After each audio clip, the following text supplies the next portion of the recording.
여러분들께서는 살면서 장수를 잡으려면 말부터 쏘아야 한다는 속담을 들어보신 적이 있으신가요? 이 말은 말 탄 장수를 잡기 위해서는 먼저 그가 타고 있는 말을 쏘아 넘어지게 해야 한다는 뜻으로, 모든 싸움에서 이기려면 상대편이 직접적으로 의존하고 있는 것을 공격하는 것이 좋음을 이루는 말입니다. 그런데 여기 프리미어리그에도 한 선수에게 너무 의존한 나머지 위기에 처한 구단이 있습니다. 바로 토트넘입니다. 현재 토트넘은 손흥민에게 지나치게 의존하고 있어 많은 우려를 낳고 있습니다. 토트넘의 이번 시즌 초반 상승세 속에서 가장 주목받는 선수는 단연 손흥민입니다. 지난 시즌 체력적인 부담과 스포츠 탈장, 그리고 안아골절 등 부상 때문에 제 기량을 발휘하지 못했던 손흥민은 이번 시즌 들어 그 울분을 풀 듯 엄청난 퍼포먼스를 보여주고 있습니다. 손흥민은 이번 시즌 프리미어리그 8경기에서 6골을 터뜨리며 이번 시즌 다시 한번 득점왕에 도전하고 있습니다. 게다가 자신의 영혼의 파트너였던 해리 케인이 떠난 이후 맹활약을 펼치고 있다는 점에서 더 높은 평가를 받고 있습니다. 스트라이커로 포지션을 변경해 케인의 빈자리를 채운 손흥민은 케인의 부재를 잊게 하는 활약으로 팀의 득점을 책임지고 있습니다. 이런 손흥민의 맹활약은 반갑지만 손흥민이 없거나 활약이 저조할 경우 토트넘의 대안이 없다는 점이 지적되고 있습니다. 토트넘 팬 커뮤니티 스퍼스 웹은 전문가들은 토트넘이 여전히 한 선수에게 지나치게 의존하고 있다고 한다며 축구 전문가 알레한드로 모레노의 말을 전했습니다. 모레노는 글로벌 스포츠 매체 ESPN에 출연해 난 손흥민이 팀의 차이를 만드는 선수라고 생각하며 메디슨과 손흥민의 호흡이 토트넘에서 중요한 부분이 되었다는 점에 동의한다고 강조했습니다. 이어 손흥민은 골을 넣는 선수고 축구는 골을 넣어야 승리하는 스포츠며 손흥민이 골을 넣는다면 토트넘이 승리한다고 주장했습니다. 하지만 만약 손흥민이 득점하지 못한다면 토트넘은 승리하기 힘들 것이고 메디슨은 손흥민처럼 그렇게 득점할 수 없다고 말했습니다. 스퍼스 웹도 이에 동의했습니다. 스퍼스 웹은 히샬리송의 자신감이 부족하다는 점을 감안하면 현재 손흥민 없이는 득점에 어려움을 겪을 것이라는 말에 의심의 여지가 없다며 고개를 끄덕였습니다. 이는 토트넘이 걱정해야 할 부분입니다. 실제로 현지에서는 토트넘의 상승세를 주목하는 한편 내년 1월에 열리는 아시아 축구연맹 아시안컵에 손흥민이 차출돼 자리를 비울 경우 토트넘이 손흥민을 대체할 방법이 없다는 점에 대한 지적이 나오고 있습니다. 이 기간 동안 토트넘은 손흥민은 물론 아프리카 네이션스컵에 출전할 가능성이 높은 이부 비수마와 파페 사르의 공백에 대해서도 고민해야 합니다. 이렇게 토트넘에서 손흥민의 비중이 커지자 손흥민의 부활은 바뀐 감독의 영향이 크다는 주장이 나왔습니다. 영국 TVR 풋볼은 손흥민이 다시 태어났다고 찬사를 보냈습니다.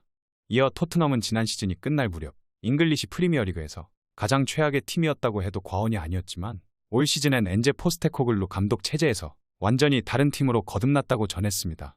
매체는 포스테코글루 감독이 토트넘을 다시 살리는 훌륭한 일을 해냈고 더불어 많은 선수가 지난 시즌보다 훨씬 좋아졌다고 강조했습니다. 이 중 가장 발전한 선수는 손흥민이며 손흥민은 지난 시즌 힘든 시간을 보냈지만 올 시즌엔 많은 골을 터뜨리고 있다고 설명했습니다. 손흥민은 올 시즌 측면에서 최전방 공격수로 포지션을 변경했고 이후 6골을 터뜨리며 환상적인 시즌 초반을 보내고 있습니다. 리그 4라운드 벌리전에서 해트트릭을 작성했고 6라운드 북런던 더비 아스널 원정에서는 멀티골을 폭발시켰습니다. 이어 7라운드 리버풀전에서도 골을 넣었고 자신의 포지션을 변경한 포스테코글루 감독의 기대에 완벽하게 부응하고 있습니다. 토트넘 전 감독이자 축구 전문가 팀 셔우드는 팟캐스트 방송을 통해 토트넘은 제임스 메디슨을 영입했고 손흥민이 다시 살아났다며 토트넘이 계속 지금과 같은 기세를 이어갈 것이라고 장담할 수 있다고 호평했습니다. 매체는 손흥민이 예전에 못했던 것은 아니고 그가 부진에서 벗어나기 위해선 올바른 감독이 필요했다며 안토니오 콘테 전임 감독은 손흥민에게 적합한 감독이 아니었다고 설명했습니다. 콘테 감독은 지난 시즌 수비 축구를 지향했고 손흥민도 공격보다 수비에 치중하는 플레이를 펼쳤습니다. 매체는 포스테코글루 감독이 손흥민의 공격 능력을 잘 활용했고 그는 다시 폭발하고 있다고 전했습니다. 그러면서 손흥민의 부활과 토트넘의 상승세는 밀접한 관련이 있고 절대 우연이 아니라고 강조했습니다. 상황이 이렇게 되자 손흥민이 자신의 우상인 호날두처럼 진화하고 있다는 호평까지 받고 있습니다. 영국 언론 스카이 스포츠는 확 달라진 토트넘의 중심에 있는 손흥민을 조명했습니다.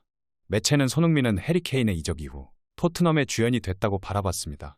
아시아 선수 최초로 득점왕에 올랐던 손흥민은 다시 최다 득점자 타이틀을 향해 달리기 시작했고 특히 6골을 몰아넣은 9월 이달에 선수에 선정되면서 활약상을 인정받았습니다. 스카이 스포츠는 케인이 떠날 때 손흥민에게도 악영향을 미칠 것으로 봤지만 지금의 손흥민은 단순히 파트너만 바꿨을 뿐이라고 여전한 득점력을 칭찬했습니다. 케인이 떠나고 손흥민은 그라운드 안팎으로 비중이 확 달라졌는데 포스테코글루 감독과 동료들의 신뢰 속의 주장으로 임명됐습니다. 1882년 창단한 토트넘의 141년의 연역에서 비유럽 국적 선수로는 첫 주장에 선임됐습니다.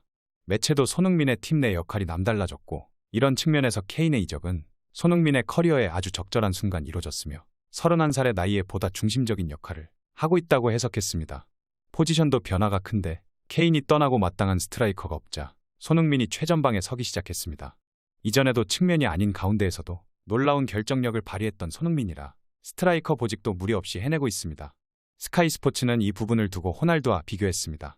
이들은 손흥민이 육체적으로 튼튼하고 양발로 마무리하는 능력이 좋으며 자연스러운 진화가 시작됐다고 평가했습니다. 과거 호날두는 윙에서 중앙으로 동일하게 이동했는데 손흥민 또한 자연스럽게 골문과 가까워지며 활약하고 있다고 진단했습니다. 매체가 분석한 바에 따르면 손흥민은 그동안 페널티 박스 안에서 10% 미만의 터치를 했으나 이번 시즌에는 20%의 비중으로 박스 안볼 터치가 늘었습니다.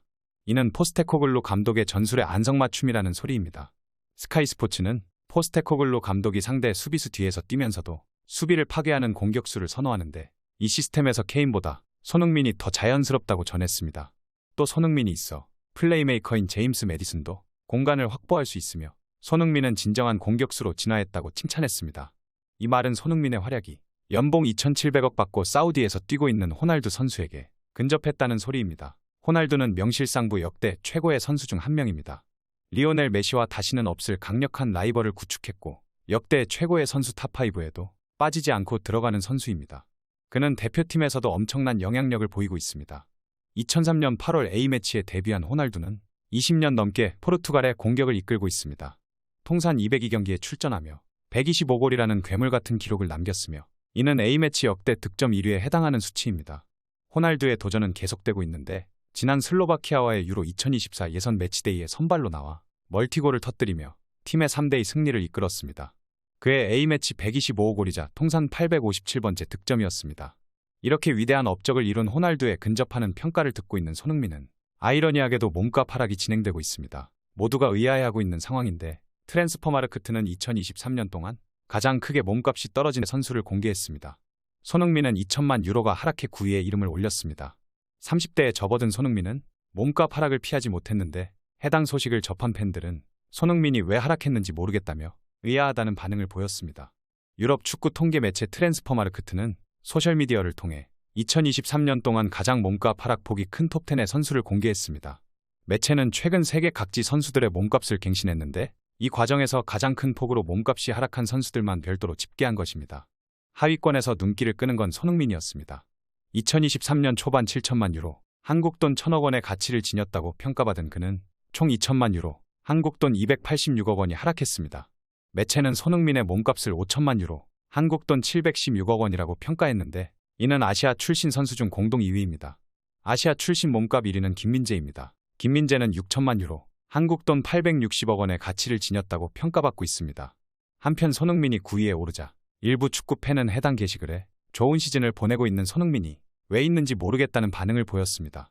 과연 연봉 2,700억을 받고 있는 호날두에 근접한 활약을 하지만 860억 원의 가치를 평가받고 있는 손흥민이 남은 시즌 득점왕에 성공해 몸값을 다시 한번 끌어올릴 수 있을지 귀추가 주목되고 있는데요. 저는 이제 토트넘이 손흥민 선수의 가치에 대해 재평가를 할 때가 됐다고 생각합니다.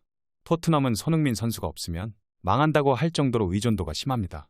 히샬리송의 경기를 보면 너무 많은 부담감과 긴장으로 동작들이 유연하지 못하고 경직되어 있음을 볼 수 있습니다. 히샬리송이 살아나면 토트넘의 우승에 큰 힘이 되겠지만 그게 말처럼 쉬운 일이 아니라서 손흥민 선수가 더 힘내야 하는 상황입니다. 그런데 몸값은 터무니없는 헐값을 받고 있으니 팬들은 화가 날 수밖에 없습니다. 토트넘은 돈이 없는 구단이 아닙니다. 단지 돈을 쓰기 싫어하는 구단입니다. 부디 손흥민 선수가 이번 시즌 득점왕에 성공해 프리미어리그에서 연봉킹에 등극하고 말년에는 호날두처럼 사우디에 가서 편한 노후를 준비하길 응원하겠습니다. 오늘 전해드릴 소식은 여기까지입니다. 페페TV 시청자 여러분은 어떻게 생각하세요? 페페TV는 여러분의 생각이 궁금합니다. 댓글로 여러분의 생각을 남겨주세요. 여러분 행복한 일은 매일 있습니다. 아무도 당신에게 상처 줄 자격이 없습니다. 다른 사람들이 아무렇게나 던지는 말에 상처받지 말고 오늘도 세상에서 가장 소중한 당신에게 잘해주기로 약속해요. 가장 큰 성공은 행복한 당신입니다. 그럼 다음 영상에서 봬요. 감사합니다.